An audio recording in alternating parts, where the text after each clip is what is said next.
এখানে 150 গ্রামের মতো ছোলা নিয়ে নিয়েছি। ছোলাটা কিন্তু আমি প্রায় 3 ঘন্টা ধরে ভিজিয়ে রেখেছিলাম। এখন এই ছোলাগুলো ভালো করে সেদ্ধ করে নেব। ছোলাটা খুব সুন্দরভাবে দেখো সেদ্ধ করে নেওয়া হয়ে গেছে। এবার নামিয়ে নেব। এখানে গরম জলে আমি এই ছোট ছোট মুরগির মাংসগুলো বসিয়ে দিয়েছি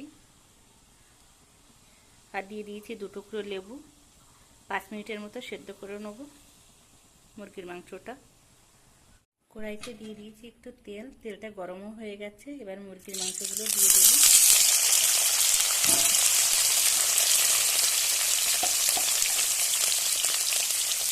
দিয়ে দেবো অল্প করে একটু লবণ, 1 চিমটি হলুদ। মুরগির মাংসটা লাল লাল করে ভেজে নেব। খুব সুন্দরভাবে ভেজে নেওয়া হয়ে গেছে, দেখো একটু লাল লাল হয়ে গেছে। এবার তুলে নেব। তুলে নেওয়া হয়ে গেছে। এবার দিয়ে দেবো পেঁয়াজ আর আদা রসুনের পেস্ট।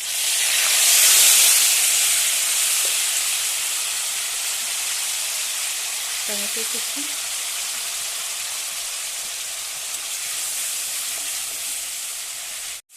আদা রসুনটা কিছু সময় একটু নেড়ে চেড়ে নিয়েছি, কাঁচা ঘ্রাণটা চলে যাচ্ছে। এবার দিয়ে দেবো ধনিয়া পাতা কুচি আর কাঁচা লঙ্কা কুচি।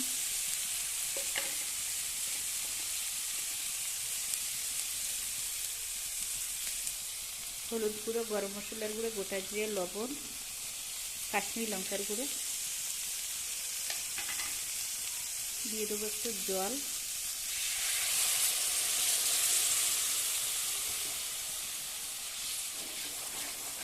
মশলাটাকে ভালো করে কষিয়ে নেব। মশলাটা কষিয়ে নেওয়া হয়ে গেছে। এবার দিয়ে দেবো ভেজে রাখা মুরগির মাংসগুলো।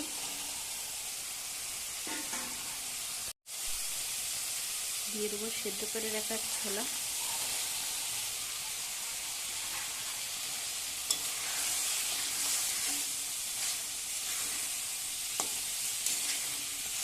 মশলার সাথে ছোলাগুলো, মুরগির মাংসটা কিছুটা সময় ধরে আবারও নেড়ে চেড়ে নেব।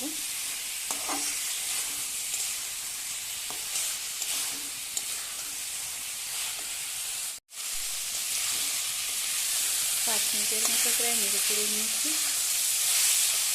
আবার দিয়ে দেবো একটু জল।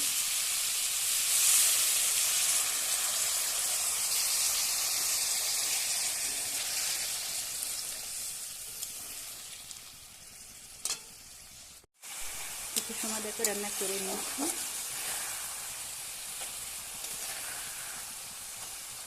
প্রায় হয়ে এসেছে।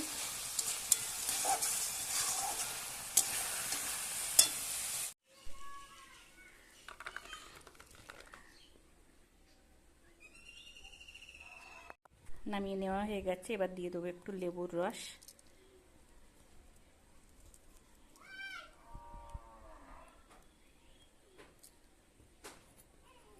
লেবুর রসটা দিয়ে কিছু সময় এভাবে একটু নেড়ে চেড়ে নেব।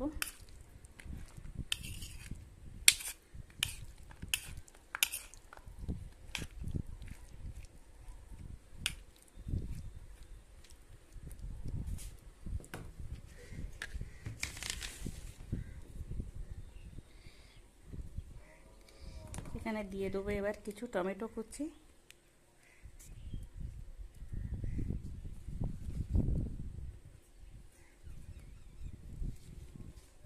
পেঁয়াজ কুচি,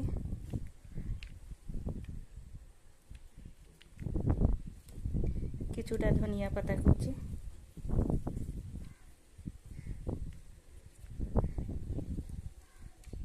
একটু কাঁচা লঙ্কা কুচি।